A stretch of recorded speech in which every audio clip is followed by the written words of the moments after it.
You're sitting with a decision that's been eating at you for days, maybe weeks. You've gone back and forth so many times that the options have started to blur together. You've talked about it with friends, with family, with anyone who'll listen.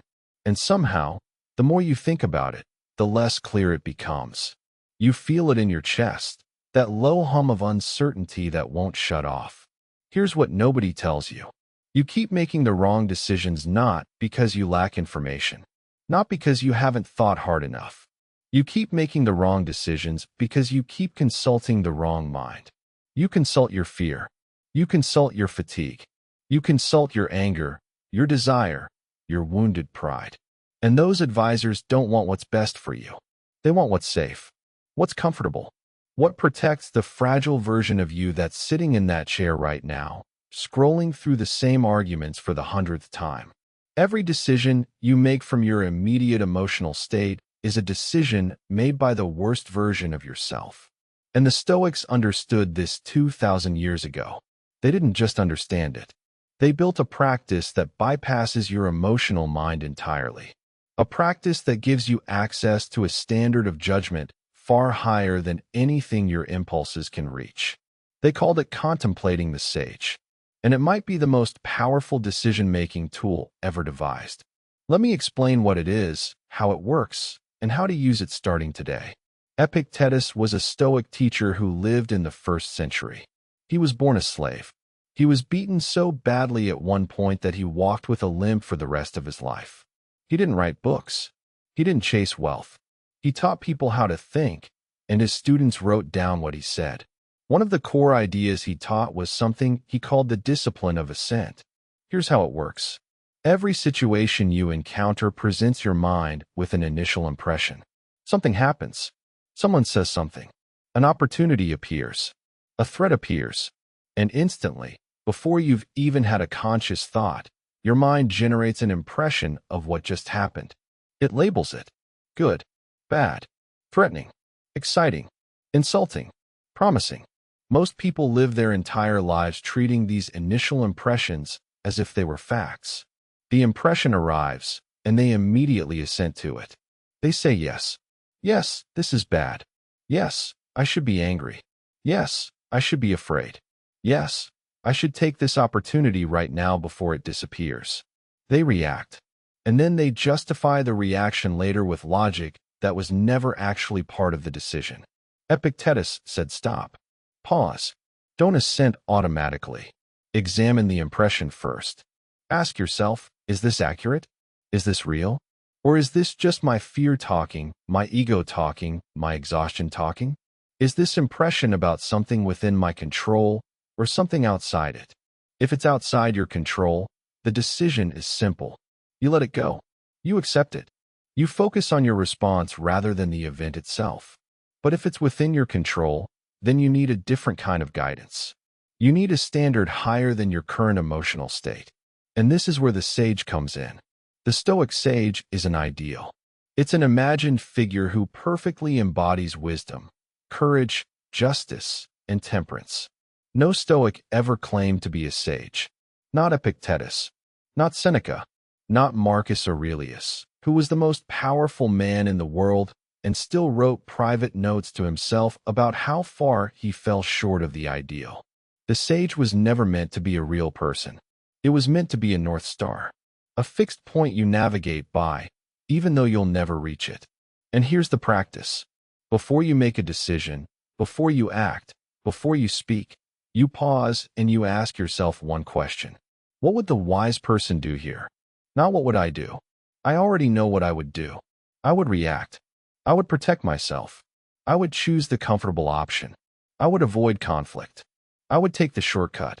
What would the wise person do? The person who has mastered their impulses. The person who sees clearly because they're not clouded by fear or desire. The person who acts from principle, not from mood. You ask that question and something shifts.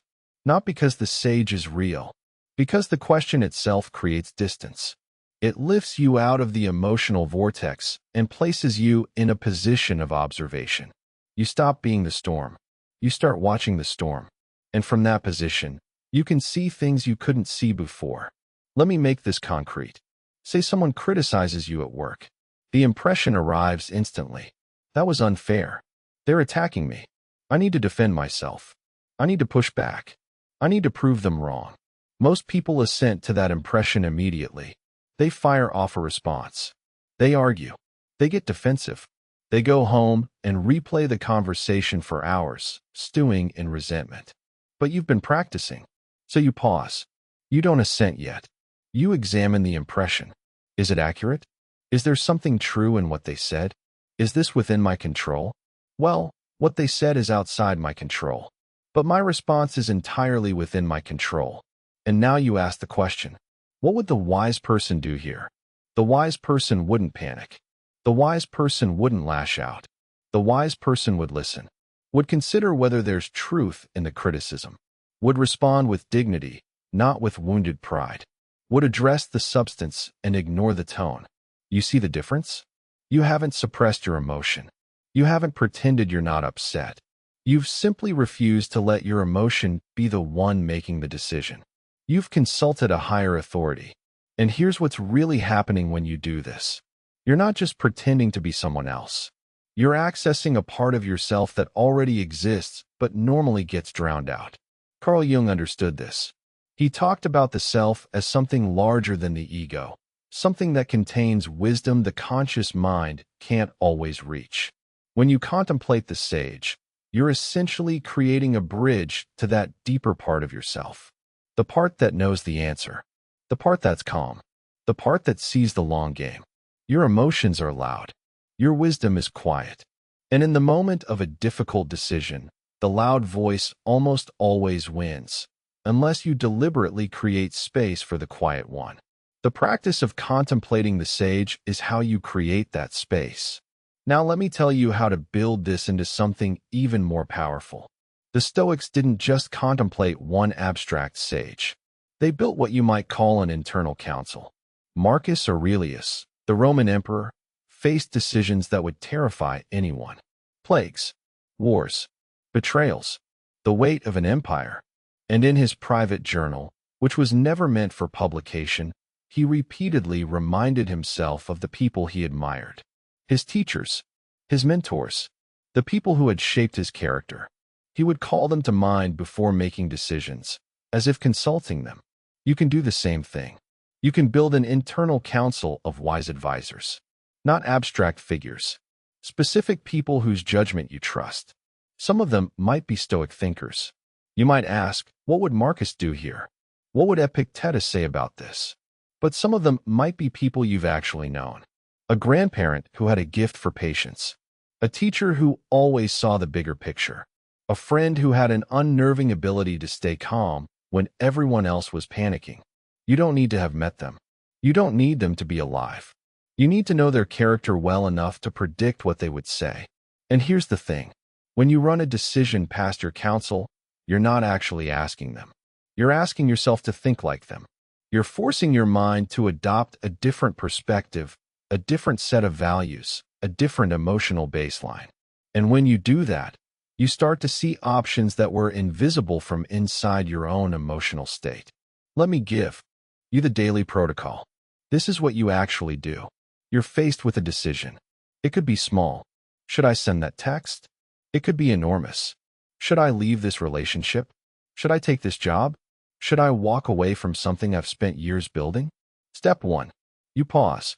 You don't act yet. You don't speak yet. You create a gap between the impression and your response. Epictetus said this gap is where your freedom lives. Everything else is automatic. The gap is yours. Step 2.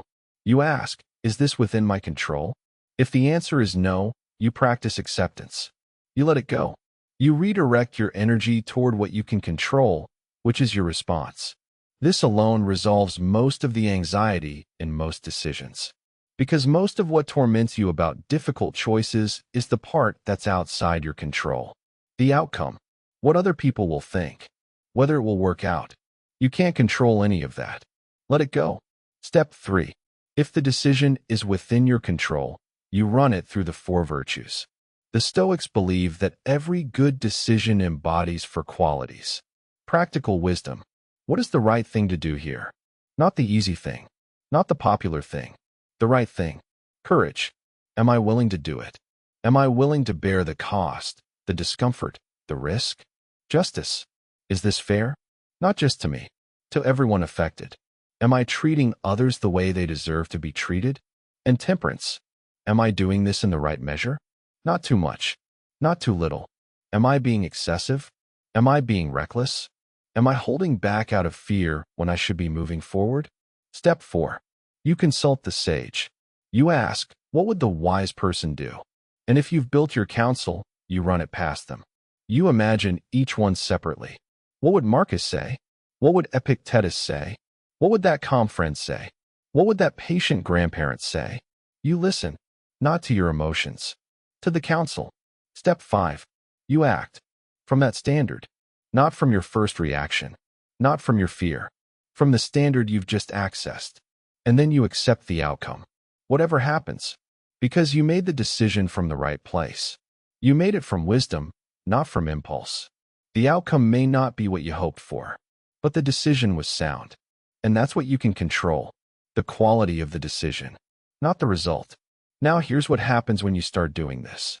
The first few times, it feels awkward. You pause, and the pause itself feels unnatural because you're so used to reacting instantly. You ask what the wise person would do, and you're not sure you know the answer. That's fine. The practice isn't about getting the right answer immediately.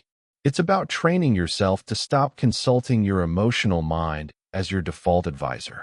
Over time, the pause gets more natural. The question gets clearer.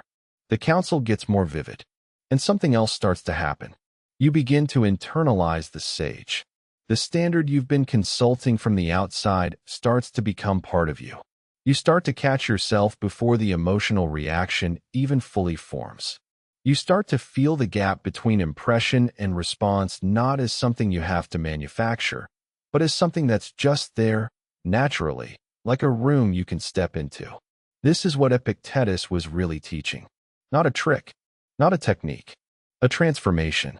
He was teaching you to change who you are at the level of your thinking. Because your thinking is where your freedom lives. Your circumstances can be taken from you. Your possessions can be taken. Your reputation can be destroyed. Your health can fail.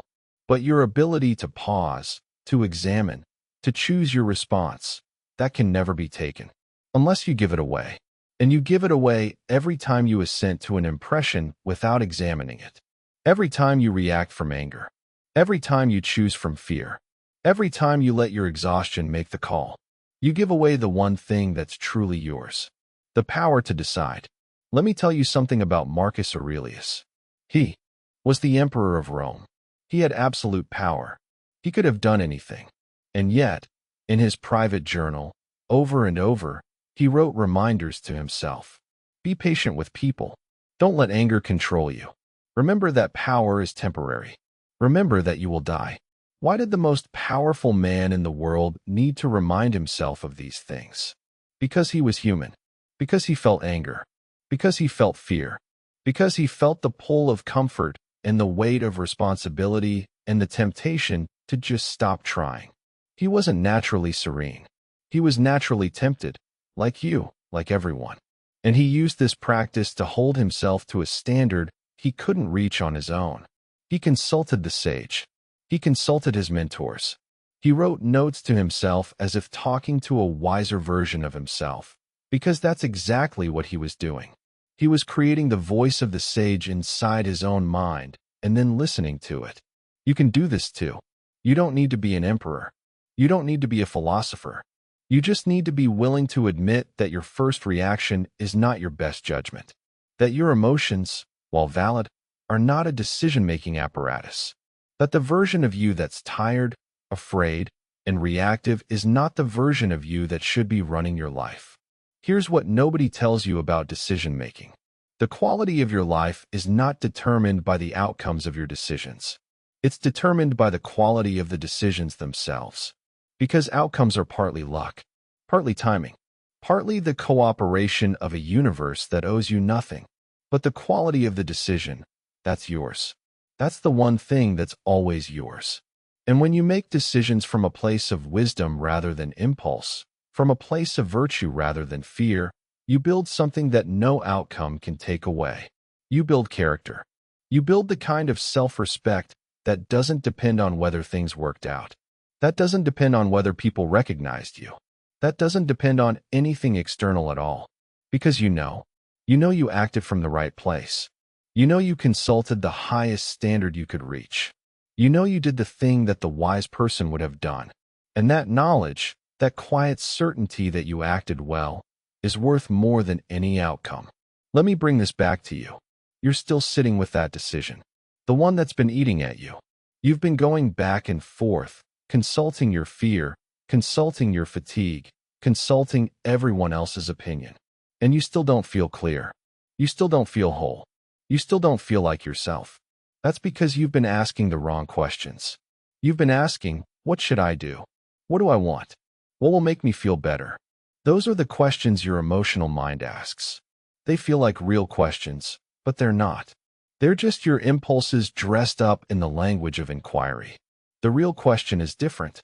The real question is, what would the wise person do here? Not what would the wise person feel. What would they do? What action would they take? What would they say? What would they choose if they weren't afraid, if they weren't tired, if they weren't trying to protect their ego from the possibility of being wrong? Ask that question. Sit with it. Don't rush to an answer. Let the counsel speak. Let the sage speak. And then act. Not from your first reaction. From your highest standard. You are not your first reaction. You are not your fear. You are not your fatigue. You are the one who pauses. You are the one who examines. You are the one who chooses. That pause, that examination, that choice, that's who you really are. Everything else is weather. The sage isn't outside you. It's the quietest part of you. The part you've been drowning out with noise and reaction and the frantic search for comfort. Stop drowning it out. Start listening. Every decision you make from your emotional state is a decision made by the worst version of you. Every decision you make from the standard of the sage is a decision made by the best version of you, the version you're becoming. Choose that version, not because it's easy, because it's who you are. Stay disciplined.